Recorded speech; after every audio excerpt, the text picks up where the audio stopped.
Pengguna moda transportasi laut dan udara bagi warga untuk mudik lebaran membuat pengamanan rumah dan kendaraan pribadi bagi pemudik menjadi perhatian khusus aparat kepolisian. Salah satunya Polsek Makassar yang menyiapkan tempat penitipan kendaraan bagi warga yang tidak menggunakan kendaraannya untuk mudik. Selain tempat penitipan kendaraan, polisi juga meminta kepada warga yang melakukan mudik untuk melaporkannya ke kantor polisi terdekat jika akan meninggalkan rumah dalam kondisi kosong.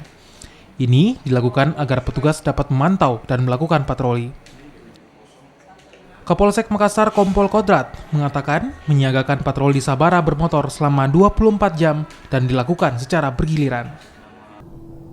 Kita untuk pendaftaran nanti juga akan kita tanyakan sejauh mana, seberapa lama untuk meninggalkan, karena juga sini akan digunakan untuk kegiatan yang lain. Namun kita secara umum kita persiapkan secara umum sekitar 1 minggu untuk kita di tempat ini.